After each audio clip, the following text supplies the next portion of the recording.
Praise the lord. హల్లెలూయా. ప్రభునందు ప్రియదేవుని పిల్లారా, నేటి వాక్య ధ్యానం కొరకు మిమ్మలను ప్రేమతో ఆహ్వానిస్తూ ఉన్నాను. నేటి వాక్య ధ్యానముగా 74వ కీర్తన మొదటి నుండి దేవుని లేఖనాన్ని చదువుకుంటూ ధ్యానం చేసుకుందాం. ఆసాపు కీర్తన దైవ ధ్యానము. దేవా, నీవు నిత్యము మమ్ము విడనాడితివేమి? నీవు మేపు గొర్రెల మీద నీ కోపము పొగరాజుచున్నదేమి? నీ స్వాస్థ్య గోత్రమును నీవు పూర్వము సంపాదించుకుని విమోచించిన నీ సమాజమును జ్ఞాపకమునకు తెచ్చుకునుము. నీవు నివసించు ఈ సియోను పర్వతమును జ్ఞాపకమునకు తెచ్చుకునుము. శత్రువులు పరిశుద్ధ స్థలములోనున్న సమస్తమును పాడు చేయుచున్నారు. నిత్యము పాడయుండు చోట్లకు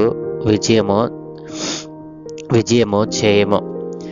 నీ ప్రత్యక్షపు గుడారములో నీ విరోధులు ఆర్భటించుచున్నారు. విజయ ధ్వజములని తమ ధ్వజములను వారెత్తుచున్నారు.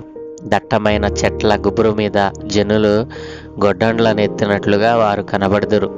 ఇప్పుడే వారు గొడ్డళ్లను సమ్మెటలను చేతపట్టుకొని దాని విచిత్రమైన పనిని బొత్తిగా విరగగొట్టుదురు. నీ పరిశుద్ధ స్థలమునకు అగ్ని ముట్టించుదురు.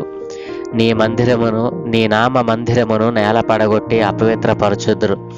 దేవుని మందిరములను బొత్తిగా అణగదొక్కదమనుకొని దేశములోని వాటన్నిటినీ వారు కాల్చుచున్నారు. సూచక క్రియలు మాకు కనబడుటలేదు, ఇకను ప్రవక్తియు లేకపోయేను. ఇది ఎంతకాలము జరుగునో దానిని నెరిగిన వాడు మాలో ఎవడనూ లేడు. దేవా, విరోధులు ఎందాక నిందింతురు? శత్రువులు నీ నామమును నిత్యము దూషింతురా? నీ హస్తమును, నీ దక్షిణ హస్తమును నీవెందుకు ముడుచుకొని ఉన్నావు? నీ రొమ్ములో నుండి దాన్ని తీసి వారిని నిర్మూలము చేయము. పురాతన కాలము మొదలుకొని దేవుడు నా రాజయ్యున్నాడు. దేశములో మహారక్షణ కలుగ చేయవాడు ఆయనే. నీ బలము చేత సముద్రమును పాయలుగా చేసితివి. జలములలో భుజంగములను శిరస్సులను నీవు పగలగొట్టితివి. మకరము యొక్క శిరస్సును నీవు ముక్కలుగా గొట్టితివి. అరణ్యవాసులకు దానిని ఆహారముగా ఇచ్చితివి. బొగ్గలను నదులను పుట్టించితివి. నిత్యము ప్రవహించు నదులను నీవు ఇంకా చేసితివి. పగలు నీదే, రాత్రి నీదే. సూర్య చంద్రులను నీవే నిర్మించితివి. భూమికి సరిహద్దులను నియమించిన వాడవు నీవే. వేసవి కాలము, చలికాలము నీవే కలుగజేసితివి. యెహోవా, శత్రువులు నిన్ను దూషణ చేయుటను, అవివేక ప్రజలు నీ నామమును దూషించుటను మనసునకు తెచ్చుకునుము. దుష్ట మృగమునకు నీ గొవ్వ యొక్క ప్రాణము నప్పగింపకము. శ్రమనందు నీ వారిని నిత్యము మరువకము. లోకములోనున్న చీకటి గల చోటులు బలాత్కారుల నివాసముతో నిండి ఉన్నవి. కాగా నిబంధనను జ్ఞాపకము చేసుకునము. నలిగిన వానిని అవమానముతో వెనుకకు మరలనీయకము. శ్రమనొందిన వారును దరిద్రులను నీ నామము సన్నుతించుదురుగాక. దేవా, లెమ్ము, నీ వ్యాధ్యము నడుపుము. అవివేకులు దినమెల్లా నిన్ను నిందించు సంగతిని జ్ఞాపకము చేసుకునము. నీ మీదికి లేచువారి అల్లరి నిత్యము బయలుదేరుచున్నది. నీ విరోధులు చేయు గల్లత్తును మరువకము. ఆమెన్. ప్రభునందు ప్రియదేవుని పిల్లారా, చదువుకున్న లేఖ నిమిత్తమై ప్రార్థన చేద్దాం. దయగలిగిన తండ్రి, కృపగలిగిన దేవా, ఘనమైన ఉన్నతమైన నామానికి స్తోత్రాలు. నైనా ఏ మంచి లేని మా జీవితంలో మరొక నూతన దినాన్ని అనుగ్రహించారు తండ్రి. ఈ దినాన మేము చదువుకున్న ఈ లేఖన భాగాన్ని మా కొరకు దీవించండి. ఘనతయు మహిమ ప్రభావాలు మీరు మాత్రమే పొందుకోమని యేసయ్య పరిశుద్ధ నామమున ప్రార్థించి వేడుకుంటూ ఉన్నాము తండ్రి. Amen, amen, amen. ప్రభునందు ప్రియదేవుని పిల్లారా, 74వ కీర్తనను కూడా భక్తుడైన ఆసాఫే రాసినట్లుగా శీర్షికలో మనం చదువుకున్నాం.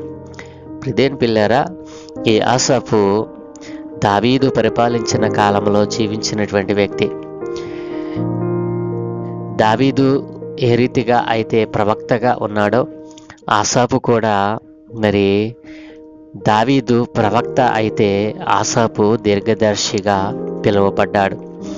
దేని పిల్లరా, దీర్ఘదర్శి అని అంటే ప్రవక్తకు మరొక పేరునే దీర్ఘదర్శి అని అంటారు. ఈ దీర్ఘదర్శి యొక్క విధి ఏమిటి అని అంటే, భవిష్యత్తులోనికి దృష్టి సారించి ఎప్పుడో జరగబోయే సంఘటనలను జరుగుతున్నట్టే చెప్పగలిగిన వాడు దీర్ఘదర్శి. ఇప్పుడు దేని పిల్లారా, భవిష్యత్తులో జరగబోయే సంఘటనలను మరి జరుగుతున్నట్లే చెప్పగలిగిన వాడే దీర్ఘదర్శి. దీర్ఘదర్శి అనగా ప్రవక్తకు మరి ఒక పేరు.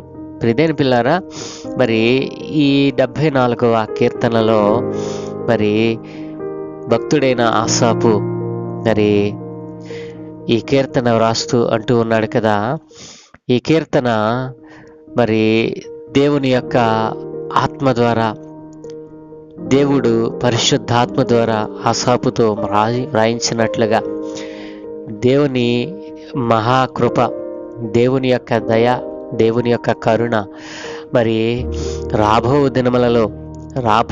దినములలో మరి క్రీస్తు ప్రభుల ద్వారా ఎలా ప్రతిబింబింపబోతా ఉందో, క్రీస్తు ప్రభుల వారి 1000 ఏళ్ల పరిపాలన మరి 1000 సంవత్సరముల తర్వాత క్రీస్తు అనుభవింపబోయేటువంటి శిలువ మరణమును గురించి ఆయన ప్రశ్న వేస్తూ భవిష్యత్తును గురించినటువంటి అనేక వాక్కులు ఇందులో ఈ ప్రార్థనలో ఆయన ప్రస్తావించడం జరిగింది. ప్రియదేని పిల్లారా, 22వ కీర్తనలో 1000 ఏళ్ల తరువాత క్రీస్తు అనుభవించబోయే శిలువ మరణం గురించి దావీదు ఎలాగున వ్రాసాడో, పాత ఒడంబడికలో ఇంకా అనేక చోట్ల ఎలాంటి భవిష్యత్తును గురించిన మరి అనేకమైనటువంటి సంభవాలు మనకు కనబడతా ఉన్నాయి.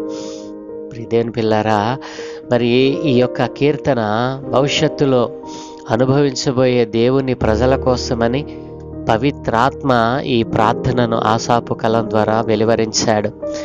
ప్రియదేని పిల్లారా, ఈ కీర్తనలో పాపాన్ని ఒప్పుకోవడం అనేటువంటిది కనిపించదు, కానీ పాపాన్ని ఒప్పుకోవడం అనేది ఈ కీర్తనలో మనకు కనిపించదు. కానీ తన ప్రజల పట్ల దేవుని యొక్క వ్యవహారాలను బట్టి కలవరం పడుతున్నటువంటి భక్తుని జీవితాన్ని ఇక్కడ మనం చూడవచ్చు. ప్రియదేవుని పిల్లారా, ఎంతైన విషయాలు జరుగుతున్నప్పుడు, దేవుని కోపం చెలరేగినట్టు అనిపించినప్పుడు ఇలా ఎందుకు మరి జరిగిందని వినయ విశ్వాసాలతో దేవుణ్ణి అడగటంలో పొరపాటు ఏమీ లేదు. ఎందుకంటే ఒక విషయం మాత్రం మనకు అర్థమవుతా ఉంది, తగిన కారణం లేకుండా దేవుడు ఏది చెయ్యడు అని ఈ కీర్తనలో భక్తుడు మరి ప్రార్థన చేస్తూ, దైవ ధ్యానం చేస్తూ మాట్లాడుతూ ఉన్నాడు. త్రిదేని పిల్లల ఆలోచన చేసినట్లయితే మరి ఈ కీర్తనలో ఉన్నటువంటి ప్రాముఖ్యమైనటువంటి అంశం ఏమిటంటే, దేవుని ప్రజల పట్ల దేవునికి ఉన్నటువంటి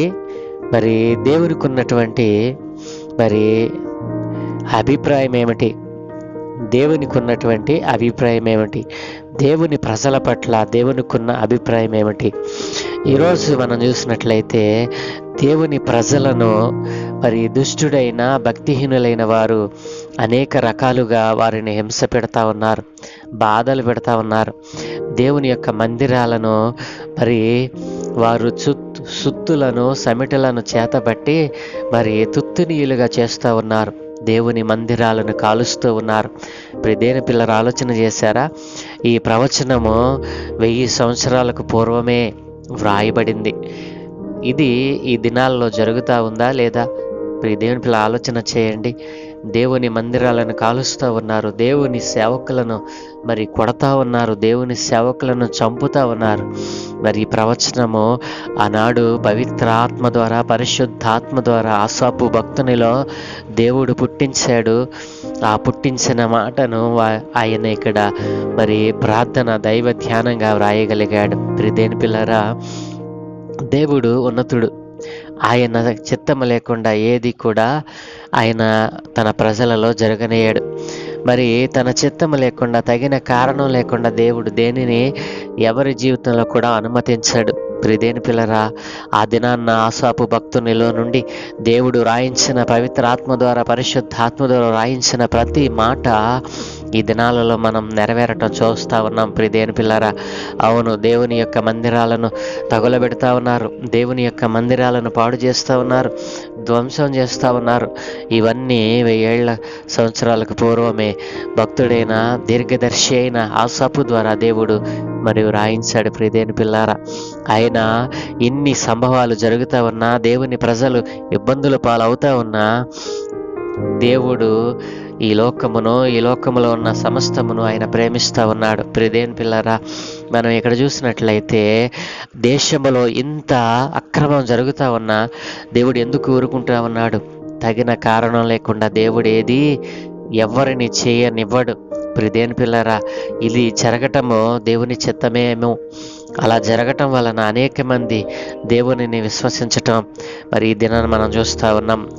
చర్చిలను మరి దేవుని మందిరాలను పాడు చేస్తూ దుష్టుడైన అపవాది పురాతన కాలము నుండి ఉండినటువంటి కట్టడాలను, దేవుని మందిరాలను పాడు చేస్తూ ఉంటే దేవుడు చూస్తూ ఊరుకోలే. ఎందుకంటే భూమికి పునాదులు వేసినవాడు ఆయనే, పగలు ఆయనదే, రాత్రి ఆయనదే, నిత్యము ప్రవహించు నదులను మరి ఆయన కలుగు చేసినవాడు, మరి సూర్య చంద్రులను నిర్మించినవాడు, భూమికి సరిహద్దులను నియమించినవాడు ఆయనే అని ఎరుగక నేటి జనాంగము, దేవుని ఎరుగని ప్రజలు, అన్యులు మరి దేవుని మందిరాలను పాడు చేస్తూ దేవుని ప్రజలను మరి ఇబ్బందులకు గురి చేస్తూ వారు మరి తమ ప్రభావాన్ని చూపుతా ఉన్నారు.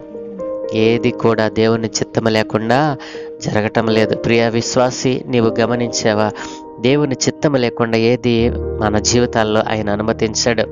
ప్రియదేని పిల్లలు, అందుకే దేవుడు అంటున్నాడు కదా, ఈ రోజున దేవుడు మనకిచ్చినటువంటి వాగ్దానం ఏమిటో తెలుసా? మరి ప్రియదేని పిల్లల ఆలోచన చేసినట్లయితే దేశంలో మహారక్షణ కలుగు చేయవాడు ఆయనే.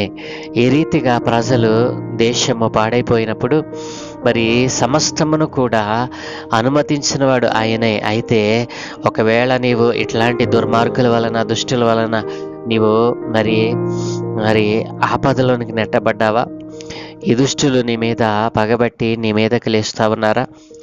ఇట్లాంటి వారు నీ మందిరాలను పాడు చేస్తూ మందిరాలను తగలబెడుతూ ఉంటే నీవు వేదనకు గురవుతా ఉన్నావా?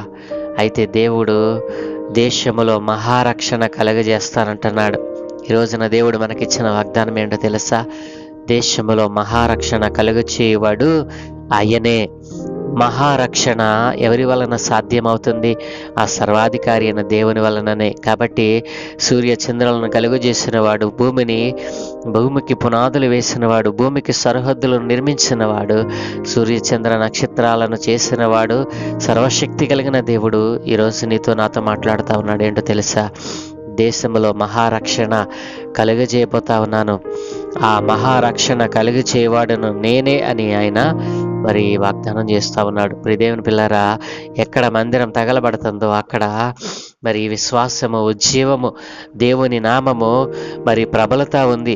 ఏ నామాన్ని అణిచివేయాలని దుష్టుడు చూస్తూ ఉన్నాడో అక్కడ దేవుడు తన నామాన్ని హెచ్చించుకుంటా ఉన్నాడు.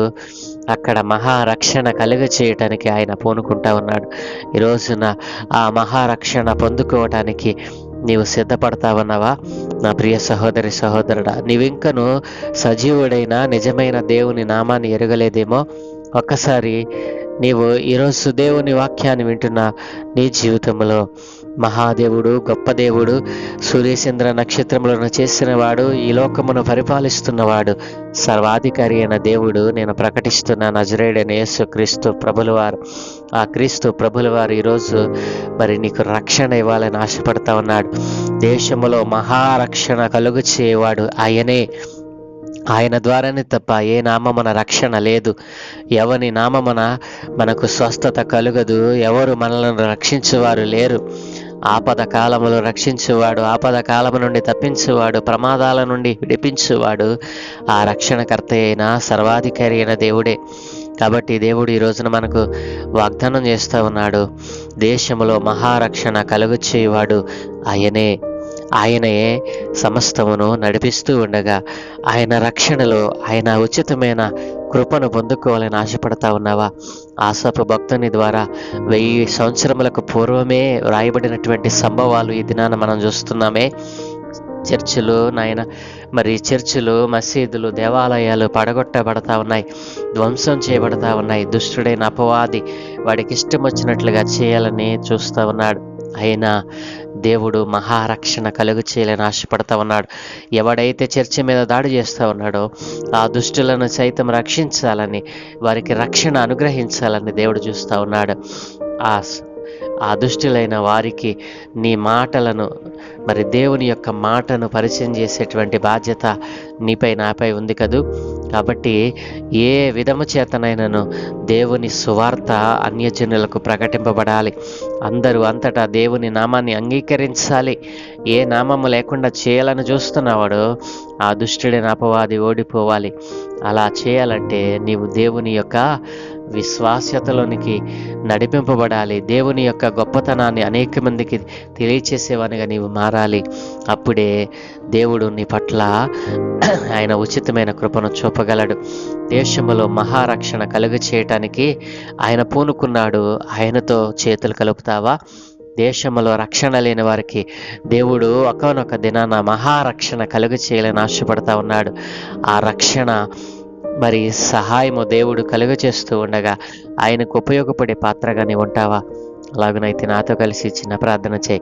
దయగలిగిన తండ్రి, గొప్ప దేవానికి వందనాలనైనా. అవును తండ్రి, నీ మందిరాలను పాడు చేస్తూ ఈ లోకములో ఉన్న సమస్తమును నాదే అని అపవాది అయిన దుష్టుడైన వాడు అయినా కొందరిని లేపుతా ఉండగా, అయ్యా నీ మందిరాలను వారు పాడు చేస్తూ ఉండగా నీవు చూస్తూ ఊరుకునే దేవుడు కాదు నాయన. అవును తండ్రి, ఏ కారణం లేకుండా నీవు దేనిని అనుమతించవు నాయన.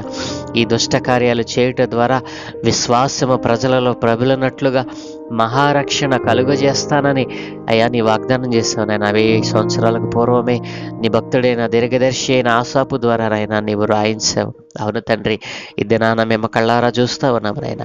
ఎక్కడ హింస చెలరేగుతా ఉంది, ఎక్కడ దేవాలయాలు తగులబెట్టబెడతా ఉన్నాయో అక్కడ విశ్వాసము, నీ నామము ప్రబలతా ఉంది నైనా. ఇదిగో తండ్రి, నీ నామాన్ని అంగీకరించేవారు ఎక్కువ అవుతూ ఉండగా దుష్టుడైన అపవాదినైనా వాడు గర్జించు సింహం వల్ల తిరుగుతూ ఉండగానైనా అపవాదికి అపజయాన్ని దయచేయమని, నీ పిల్లలైన వారికి రక్షణ దయచేయమని, మహారక్షణ కలుగు చేయవాడు నీవేనని లోకమంతా తెలుసుకునే భాగ్యము ఇది నీ పిల్లలైన వారందరూ గ్రహించినట్లుగా ఇదిగో అన్యుడైన వాడు ధన్యుడిగా మార్చబడటకు నీ స్వార్థను ప్రకటించే వారిని లేపమని, ఈ దినమే చేయబడినట్టు మీద వికర దృష్టి ఉంచి మీ దూతల కాపుదలను గురించి మీరే మహిమ పొందుకోమని యేసయ్య దివ్యనామమున ప్రార్థించి వేడుకుంటూ ఉన్నాము తండ్రి. ఆమేన్, ఆమేన్, ఆమేన్.